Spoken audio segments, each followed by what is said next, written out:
Hello and welcome to all of you. चलिए हम लोग आज की करंट अफेयर्स की क्लासेस को शुरू करते हैं। तो देखिए इसमें हमारा पहला क्वेश्चन है, हाल ही में प्रोफेसर रहमान राही का निधन हो गया, उन्हें किस वर्ष पद्मश्री पुरस्कार से सम्मानित किया गया था? तो देखिए इसका आंसर 2000 होगा।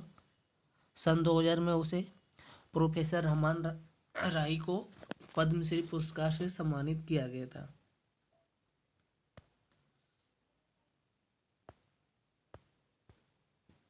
प्रसिद्ध कवि और कश्मीर के पहले ज्ञानपीठ पुरस्कार विजेता प्रोफेसर रहमान राही का 9 जनवरी 2023 को निधन हो गया। राही ने कई कई कविता संग्रह लिखे और प्रसिद्ध कवियों की रचनाओं का कश्मीरी भाषा में अनुवाद किया था।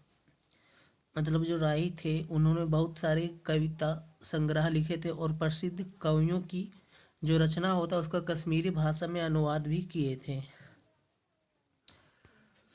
देखिए सेकंड नंबर का क्वेश्चन है, कोविड-19 के खिलाफ लड़ाई में योगदान के लिए किसे पतंगराव कदम पुरस्कार मिला है? तो इसका आंसर है आधार पूनावाला। वैक्सीन निर्माता सीरम इंस्टीट्यूट ऑफ इंडिया के सीईओ आधार पूनावाला को कोविड-19 के खिलाफ लड़ाई में योगदान देने के लिए पतंगराव कदम पुरस्कार से सम्मानित किया गया है। वो जो वैक्सीन निर्माता है आधार पूनावाला, उसी को कोविड-19 के खिलाफ के योगदान में पतंगराव कदम पुरस्कार से सम्मानित किया गया है।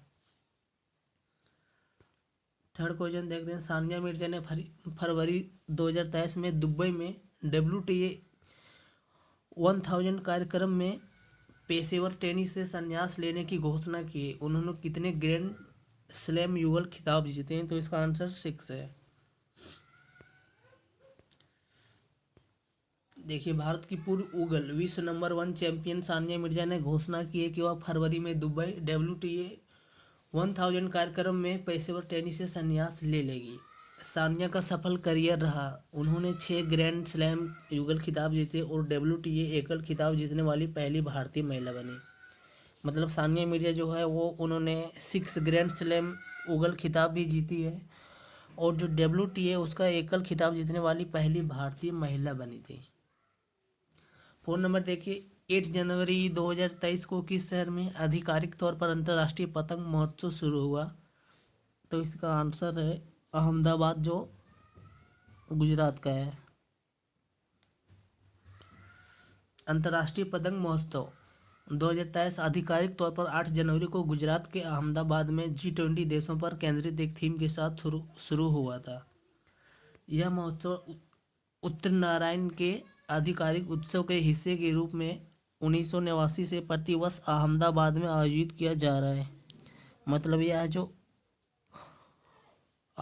आयोजन है इसका 1989 से प्रतिवर्ष अहमदाबाद में ही आयोजन किया जा रहा है इस उत्सव का। 5 नंबर क्वेश्चन देखते हैं, अमेरिका में पहली महिला सिख जज कौन बनी? इसका आंसर है मनप्रीत मोनिका सिंह।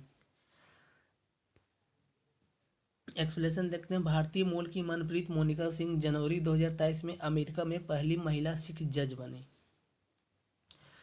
वो जो पंजाब की मनप्रीत मोनिका सिंह है वो 2023 में अमेरिका में पहली महिला सिख जज बनी है। उन्होंने टेक्सास में लॉ नंबर 4 में हैरिस काउंटी सिविल कोर्ट के न्यायाधीश के रूप में शपथ ली। टेक्सास के लॉ नंबर 4 में उन्होंने हैरिस काउंटी सिविल कोर्ट के न्यायाधीश के रूप में शपथ ली है। किसने अपनी नई पुस्तक revolutionary the other story of how India won it's freedom का विमोचन किया है?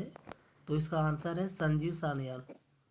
प्रसिद्ध अर्थशास्त्री और लोकप्रिय इतिहासकार संजीव सान्याल ने जनवरी 2023 में अपनी नई पुस्तक revolutionary the other story of how India won it's freedom का विमोचन किया है। यह भारतीय स्वतंत्रता संग्राम से जुड़े क्रांतिकारी आंदोलन पर आधारित है। यह जो पुस्तक है वो भारतीय स्वतंत्रता क्रांतिकारी आंदोलन से जुड़ी हुई है। 7 नंबर क्वेश्चन देखते हैं, 23 और 24 जनवरी 2023 को एक सैन्य टैटू और जनजातीय नृत्य उत्सव आदि शौर्य पर्व पराक्रम का किस शहर में आयोजित किया जाएगा? 23 और 24 जनवरी को जो है सो एक सैन्य टैटू और जनजातीय नृत्य उत्सव आदि शौर्य का पर्व पराक्रम किस शहर में आयोजित किया जाएगा? तो इसका आंसर है नई दिल्ली में आयोजित की जाएगी। 23 और 24 जनवरी 2023 को नई दिल्ली में एक सैन्य टैटू और आदिवासी नृत्य उत्सव आदि शौर्य पर्व पराक्रम पर आयोजित की जाएगी। यह गणतंत्र दिवस समारोह 2023 के हिस्से के रूप में और नेताजी सुभाष चंद्र बोस की 126वीं जयंती पराक्रम दिवस के अवसर पर आयोजित किया जा रहा है। मतलब यह जो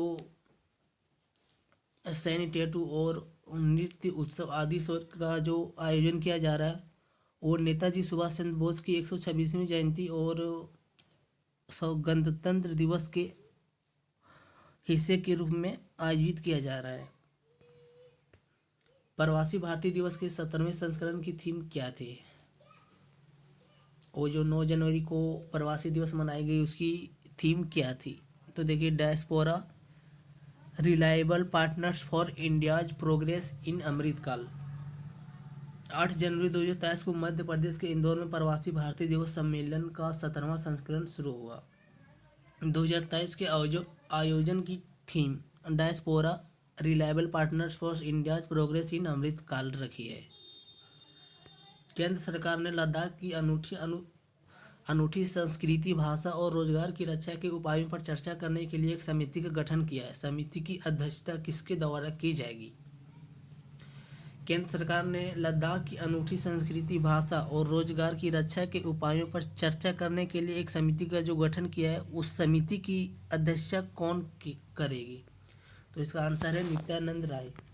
केंद्र सरकार ने लद्दाख की अनूठी संस्कृति, भाषा और रोजगार की रक्षा के उपायों पर चर्चा के लिए एक समिति का गठन किया है और गृह राज्य मंत्री नित्यानंद की अध्यक्षता में 17 सदस्यीय समिति का गठन किया गया है।